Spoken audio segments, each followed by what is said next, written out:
Hello, I'm Austin, And I'm Joan. and welcome to Campus Mysteries, where we will unravel some of the most chilling cases and incidents to take place on college campuses. So sit back and relax for today's episode, Haunted Housing.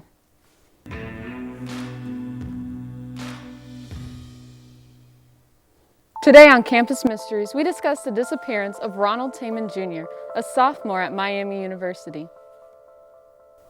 At approximately 8 o'clock Sunday evening, April 19th, 1953, Ronald H. Tammen Jr., 19, left his second floor Fisher Hall room to get new bed sheets from the hall manager because someone had put a fish in his bed. Tammen took the sheets and returned to his dorm room to study psychology. At 10:30 p.m., Tammen's roommate returned to find Tammen's textbook lying open on his desk and all the room lights on. The radio was still playing. Tammen had left his keys and wallet. The roommate didn't think anything of it. He assumed that Tammen had decided to spend the night at the Delta Tau Delta house. It was only when Tammen failed to return the following day that the roommate became worried, and a search for the missing student had begun. One witness claimed that Tammen, dazed and unable to even remember his name, came to her home early on the morning of April 20th, 7 miles away from campus, seeking directions to the nearest bus stop. The woman failed to report the incident to the police until she saw Tammen's picture in the newspaper describing his disappearance. Other sightings, both of Ron Tammen and his ghost, have been recorded on a number of occasions. In 1973, the Butler County coroner revealed that Tammen had visited his office seeking a blood test, 5 months to the day before his disappearance. The coroner claimed that, in his 35 years of practice, Ronald Tammen was the only person to visit his office with such a request. When Fisher Hall was demolished in 1978, an extensive search of the rubble was conducted, but no signs of Tammen's remains were found. Fisher Hall was a formal mental asylum. Ronald Henry Tammen Jr. seemed to be a typical college student of his day, a sophomore RA. He played string bass in the Campus Owls, the university dance band, belonged to the Delta Tau Delta fraternity, and was a member of the wrestling team. From 8 o'clock at April 19th, 1953, Tammen goes and gets his sheets. At 10:30 on that same day, Tammen's roommate returns, finding him missing, lights on, music playing, with Tammen's wallet and keys still in the room. At an unknown time period on the next day, April 20th, 1953, a woman claims that she saw Tammen but turned him away.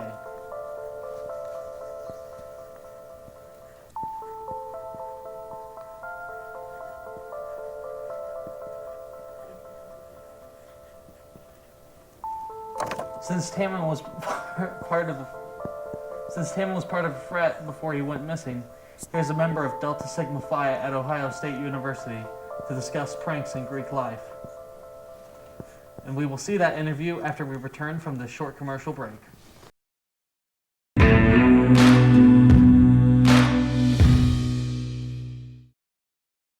The commercial break.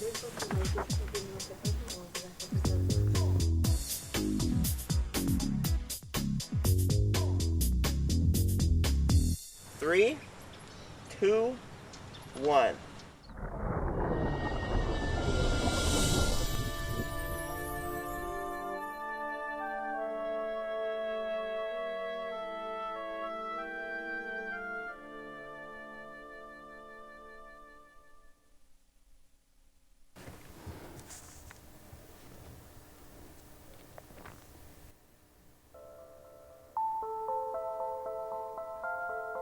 Welcome back to Campus Mysteries, the show where we discuss mysterious cases on college campuses.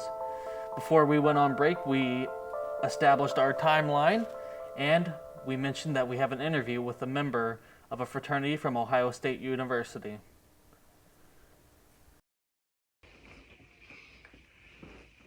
Fraternity and sorority life pulls pranks. It's important to remember that no fraternity is ever going to be the same as a different fraternity. All culture is different, and even different chapters of the same fraternity are not going to be living a monolithic experience. However, in my fraternity, in my undergrad, we pulled pranks all the time. My freshman year, somebody took my door off of my room, couldn't find it for 3 weeks.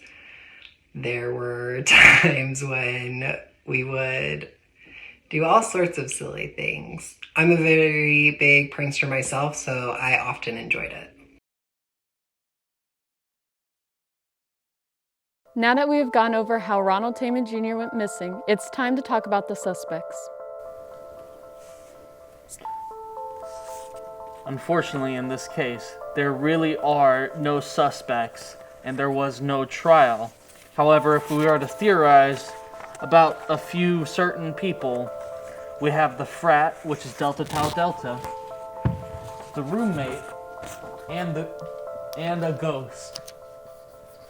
Because, like we said, supposedly this dorm, Fisher Hall, it is haunted, supposedly, as it was a former mental asylum.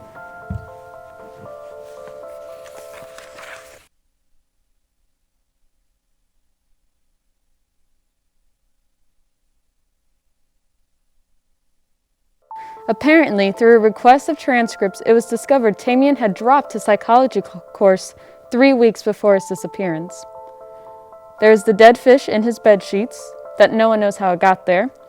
A pillowcase, Tamien's new pillowcase, was missing from his room. And Fisher Hall. During Tamien's time at Fisher Hall, the dormitory was thought to be haunted. It had been used as an insane asylum from 1882 to 1925 and was believed to be haunted by the patients from this era. Those who lived there would report strange sounds, shadows darting past windows, and objects mysteriously vanishing, and then later being found in plain sight. Straitjackets would appear sometimes out of nowhere. The fish, which was clearly planted by Tammen's fraternity, Delta Tau Delta, he may have been a victim of hazing. As we know, hazing has claimed lots of victims over the years, even still does today. Many colleges try to outlaw hazing, but it still seems to make a comeback. And use of a fish typically is used as meant of a warning of death, such as sleep with the fishes. The events surrounding... So what are your theories? Well, I do have one theory. I do believe the frat had a hand in it. However, I believe there was no malice intent. I don't think they meant to hurt him. I think there, like I said, a prank gone wrong, I think is the line here. So perhaps an accidental death? I wouldn't even go so far as to claim death. I mean, I'm sure this happened in 1958. I'm sure he's dead now, right? But There's a good chance. There's a good chance. But I don't think he died as a result of this. I hate to disagree, but I firmly believe after further research there was a huge search over the whole campus, and part of that search was the Delta Tau Delta house. So if they had done something to him, they could have very well overlooked his dead body, not have reported it during their search, and then after the fact gone out, hid it wherever they needed to hide it. Well, naturally they wouldn't report anything they did wrong. You know, fraternities, they aren't going to out each other.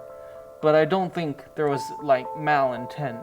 I don't think a fraternity's goal in hazing is to seriously, maim or kill. But like we saw, the pillowcase was missing, so they very well could have kidnapped him from his room as a joke because he saw the fish.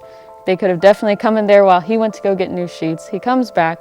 They put the pillowcase on his head, take him, drive him who knows where, something. Maybe they threw him too hard. We do know that he was he did do wrestling. So from wrestling, you do get a lot of injuries. He may have had a previous concussion of some kind. They threw him, just in the forest as a prank. He hit his head too hard, and just completely forgot everything. Or worse, died. Well, I can see if we're gonna go with the whole, hit his head thing, that could tie into him showing up at the lady's house. Because that's the big thing we're forgetting about, because that's the last time he was seen alive. I need to find a way to tie in everything from the 19th to the 20th when he showed up 7 miles from campus in his underwear at this woman's house, asking for a phone. Who was he going to call? Thank you for joining us on Campus Mysteries, and we hope you tune in for next week's episode where we will discuss the disappearance of Sydney Song.